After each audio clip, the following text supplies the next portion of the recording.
Imagine this. Aristotle suddenly wakes up in 2025.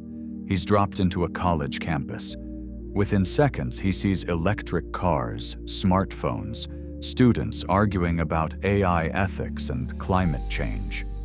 How much of this would he understand? More importantly, what would we look like to him? Gods or fools with toys? What if I told you that one of the most famous geniuses in history got almost everything wrong? He believed the Earth was the center of the universe. He thought women had fewer teeth than men. And he seriously thought that slavery was a natural part of life. And yet, this same man laid the foundation for nearly every subject you learned in school. So, was Aristotle actually a genius? Or have we all been giving him way too much credit? Let's break it down. This is not just about one man. This is about how we define intelligence. Is being smart about being right? Or about something deeper? Today, we're diving into the mind of Aristotle to ask, how smart was he, really? Act 1. The myth of the mastermind. Aristotle is the guy your philosophy professor loves talking about. He's called the father of logic, the father of biology, the father of political science, ethics, rhetoric, psychology, even meteorology.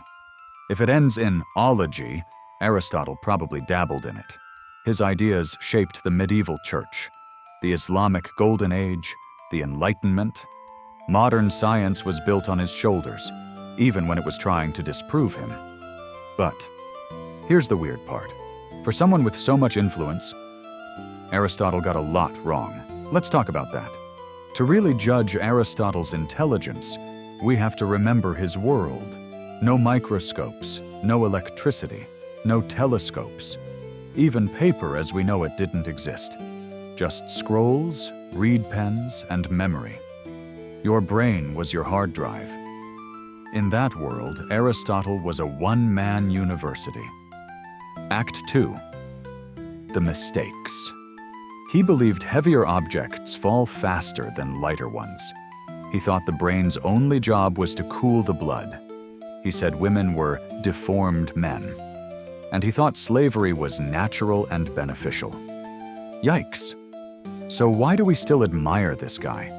Why do students still read him 2,000 years later? Because when you look past the bad takes, you find a mind that was doing something no one else was even attempting. He believed heavier objects fall faster than lighter ones. He thought the brain's only job was to cool the blood. He said women were deformed men. And he thought slavery was natural and beneficial. Act 3. The context of a genius. Let's rewind to 384 BCE. There's no microscope, no telescope, no periodic table, no scientific method. The world is made of 4 elements: earth, air, fire, water. And knowledge is passed down through myth and poetry. Then comes Aristotle, a student of Plato, a tutor to Alexander the Great, and a man obsessed, absolutely obsessed, with observation and classification. While others were arguing about abstract ideals, Aristotle was out there, studying animals, dissecting fish, recording weather patterns, trying to categorize everything in the natural world. He wasn't always right, but no one before him had even tried to look at the world like this. Here's a fun test. How many people in history invented a framework that still exists 2,000 years later? Logic, ethics, politics. Aristotle didn't just play the game. He drew the rule book and then handed it to the rest of civilization. Act 4. Aristotle's intelligence. So let's define intelligence. Is it having the right answers, memorizing facts, solving equations, or is it something else? Because what Aristotle had was framework thinking. He invented logic, literally. The syllogism, that was him. You know, all men are mortal. Socrates is a man, therefore Socrates is mortal. That structure? Still used in courts, in math, In AI programming, he didn't just give answers. He created tools for future generations to ask better questions. Act 5. Influence that outlasts error. Yes, he got things wrong. But here's the twist. Those mistakes forced future thinkers to develop better science. Galileo disproved Aristotle's physics. Darwin went beyond his biology. Einstein shattered the old logic of space and time. But without Aristotle, those thinkers wouldn't have had a starting point. He was the scaffolding, the rough draft, the prototype of the scientific mind. And that, arguably, is more important than always being correct. Now it's your turn. Was Aristotle a misunderstood genius or just the best guesser of ancient Greece? Drop your take in the comments, and don't hold back. He'd love the argument. Trust me, the guy lived for debates. Act 6. So, was he smart? Let's be clear, Aristotle was not a saint.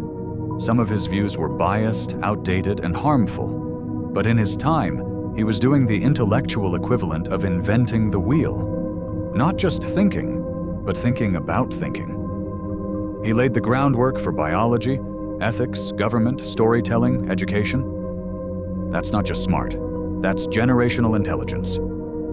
So, was he a genius? Depends on your definition.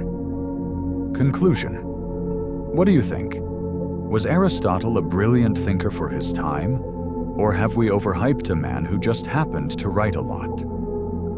Drop your take in the comments. I want to hear it. If you enjoyed this breakdown, hit that like button. Subscribe for more deep dives into the minds that shaped the world.